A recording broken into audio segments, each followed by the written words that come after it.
Christ 17 TV, baby. Nice, beautiful day outside. Thought I'd jump on this motherfucker and give you a nice little story or two. Who knows? I might throw 2 or 3 out in one day today because I'm feeling like that. You know what I'm saying? Straight up.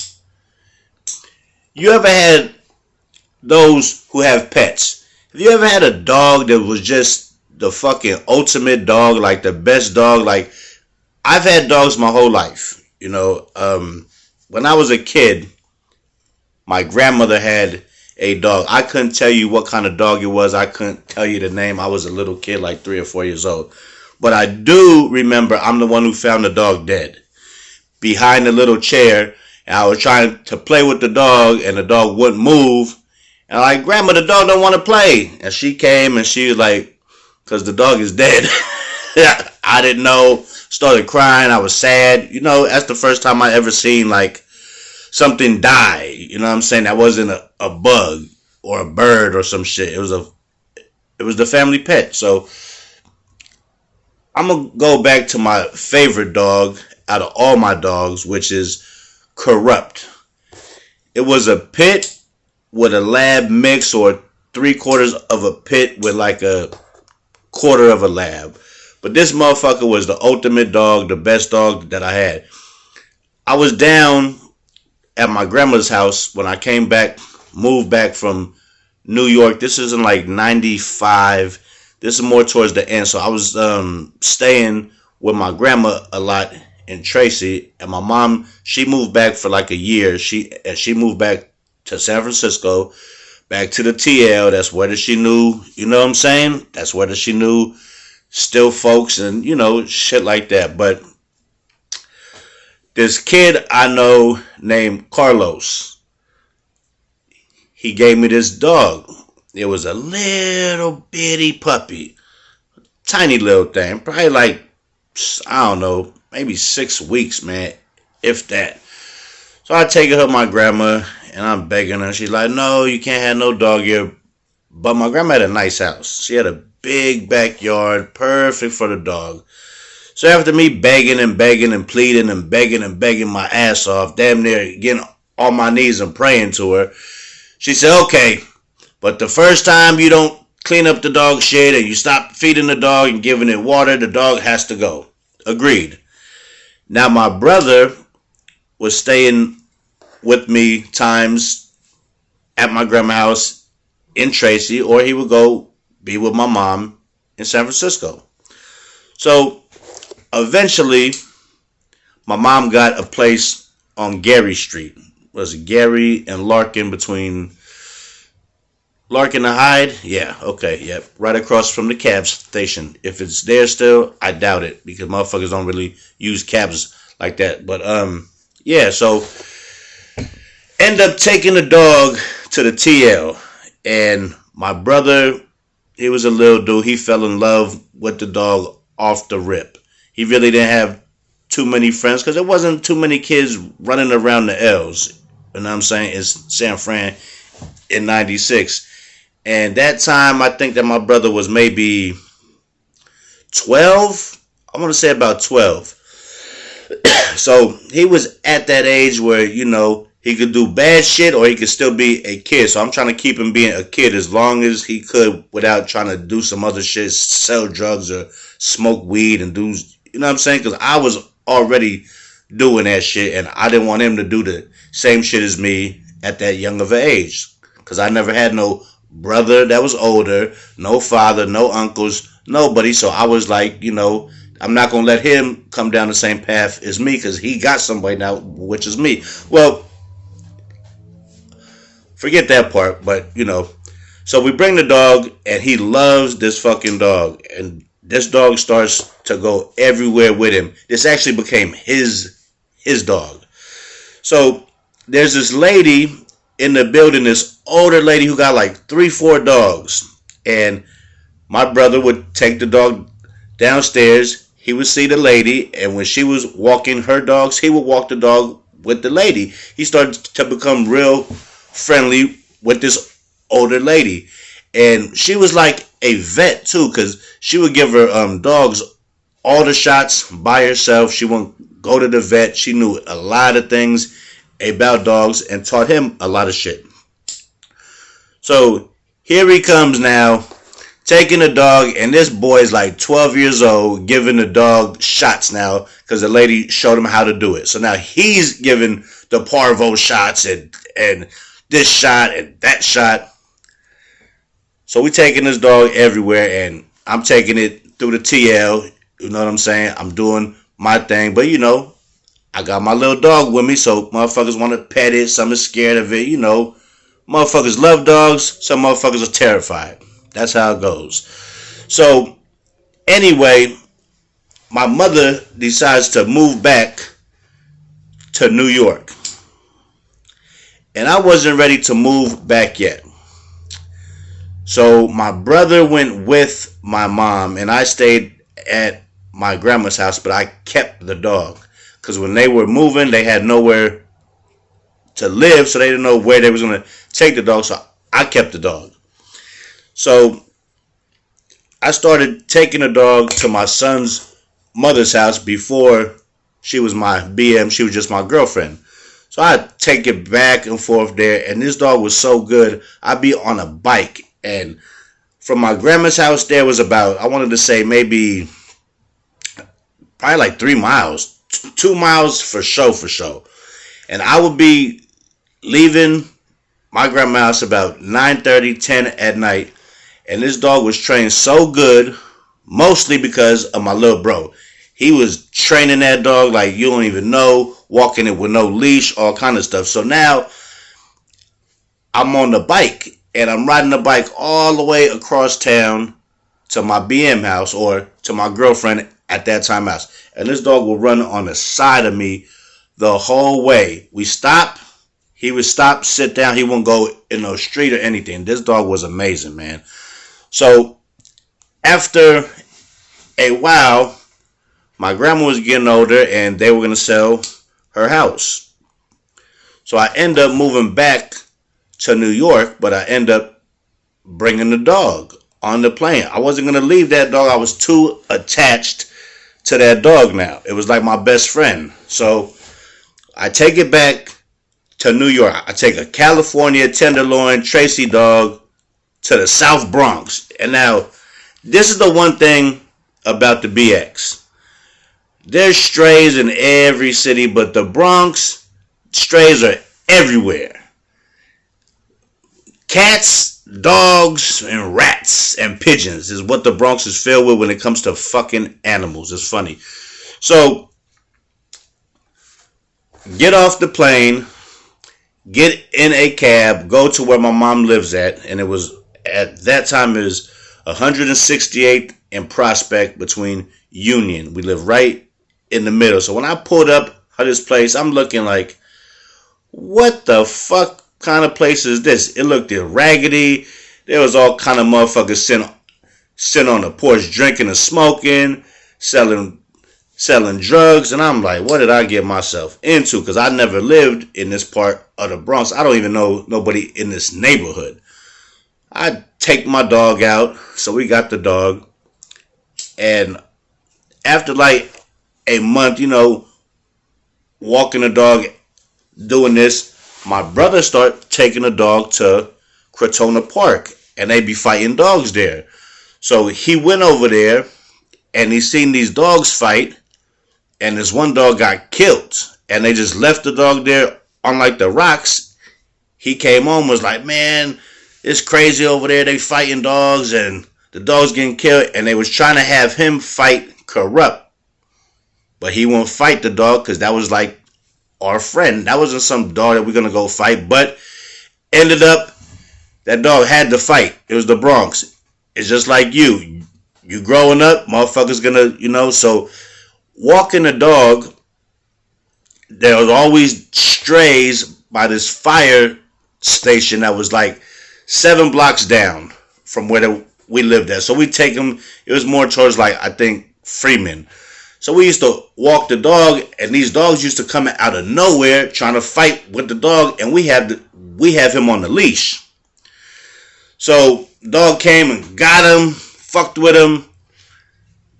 We got the dog off. kicked the stray dog. The motherfucker ran off. So now we in the backyard and we got this dog with the fucking stick. We got him shake, and we lifting him up. We got the rope, shake. We lifting him off the ground. This motherfucking dog started turning into like a real savage, real trained savage. So a month or two passed. You know what I'm saying? I start to meet some friends. They got dogs and they in there trying to fight dogs, but I'm not really trying to fight my dog. There was this one dog named Rock. This was a big fucking dog. And this kid was like, yo, have Kurupt fight Rock. I said, nah, man, Rock is big as hell. He probably killed my dog, right? So, a few days after that, talking about killing dogs, we walk in the dog and the same group of stray dogs come. But this time, the one dog that grabbed him the first time had two more dogs. And it was like this little, like a poodle dog or something. It just had hella hair.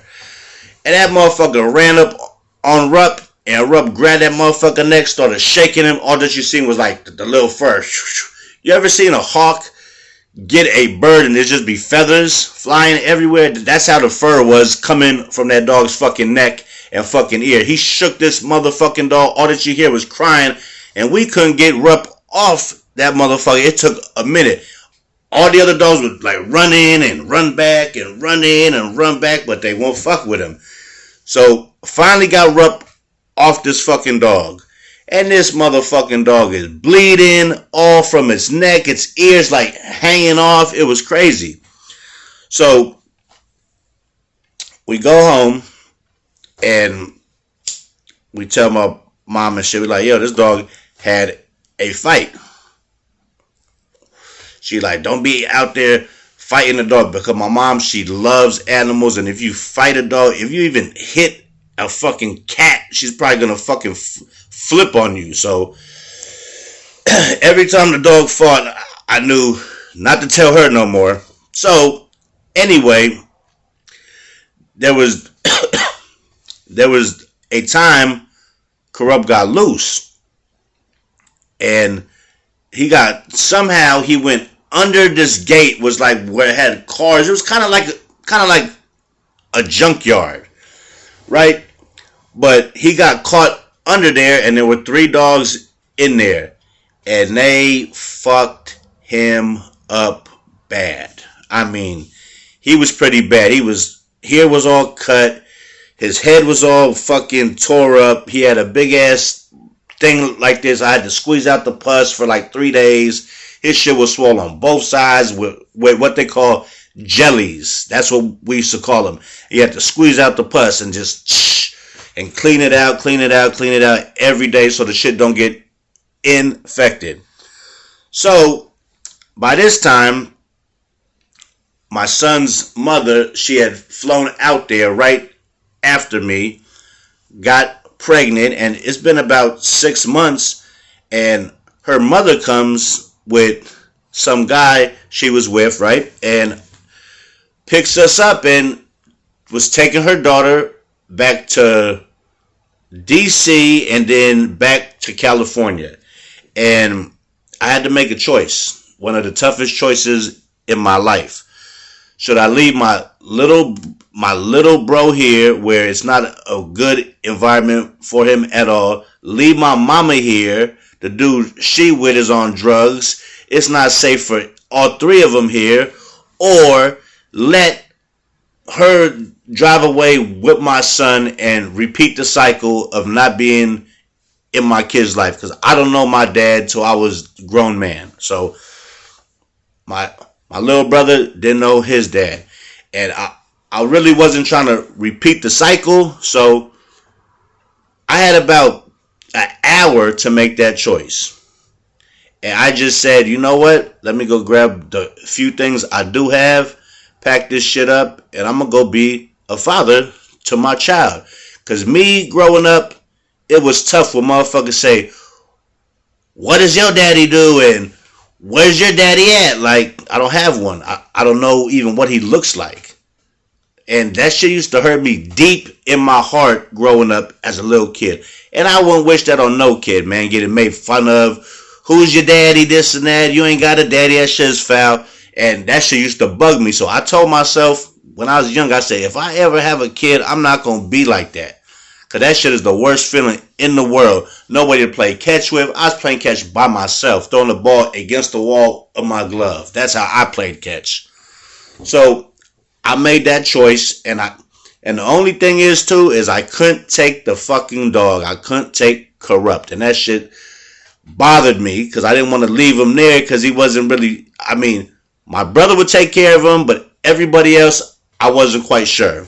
So end up leaving, and my mom has the dog, and she said she's taking him for a walk right by that same place where he got caught underneath that thing and couldn't get the fuck out and was tore up all over his face and head and ears. She said one of those dogs ran up on him, and I guess he remembered that fucking dog, and with my mom, he killed the fucking dog in front of my mom. Shook it so hard by its neck, broke his fucking neck, and left the motherfucker there shaking like this on the street.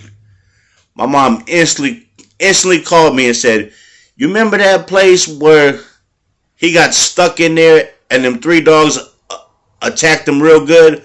He said, well, one of those dogs, he just seen it, he killed the dog. So I'm like, Jesus, man, that's crazy. Kurupt. That's why his name was Kurupt, but he was a fucking great dog. So after that, there were some boys who lived across the street from my mother, and their mother was on crack real bad, and the boys would always come over and ask my mom, could they walk the dog? And my mom, she's like, sure, you take the dog, you walk the dog. Even some nights she would let the dog spend the night there, right? And I just thought that was so cool because the mom was on crack so bad. She wasn't even sending these kids to school. She was trying to get an extra check, trying to say they were like slow. So she was trying to milk the system and make her kids dummies. Didn't know how to read, write, no math, no nothing. They were little kids. They were probably like 10 years old. So one night, the kids came over and knocked on my mom's door and said, can we please have Kurupt, and can he please spend the night? Can we have him for the whole night? Because look, you got to think of it like this. These kids had a crackhead mama, no daddy, no friends, hardly any food, no money. All the money was going to crack, and they was in the same clothes. I mean, these kids had a bad life. So their bright spot in their whole little life at that time was playing with Kurupt. A dog is a man's best friend, but a dog is also a kid's protector and their best friend too. So my mom always felt bad, so she would always let them take the dog. So this particular night, they take Kurupt over there, and it's directly across the street from Mama. It's right in between Prospect and Union on 168th Street. So the dog goes there, spends the night, and what happens next is going to blow your fucking mind because it blew mine, and it just shows you dogs are something else, man. They're special animals. So the kids are sleeping, the mom's up, she's high, and then she's got candles lit. So she finally falls asleep, and somehow a fire starts in the house. And everybody's sleeping. It started to get smoky as fuck. And they didn't even hear nothing. The fire alarms was broken. We live in the slums. No fire alarms, no nothing. So this is how these people lived through this fire. Kurupt came in that fucking room, jumped on the bed, jumped on everybody and started barking, getting them up. Get up, let's get the fuck out of here. I'm pretty sure he didn't want to burn up neither. So he woke this family up out of a fire and they barely escaped that fire with their life. And all they could say is thank God that Kurupt was here and spent the night because we all would be dead now. And after that, when they lost the fire and then my mom, they got put out of this place, they couldn't keep Kurupt. So the neighbor was keeping Kurupt. And it was two girls and it was their dad, and the dad was a fucking cop. And this is the wackest part of this whole fucking story, and it still pisses me off to this day. Without going to tell my mom, without going to tell her dude, this motherfucking cop, motherfucker, takes the dog to the pound and gets him put down because he didn't want to have him in the house no more. Without going to tell my mother so she can come and get the dog, they put my motherfucking dog down. My motherfucking dog, man. My DOG. My best friend. My partner player.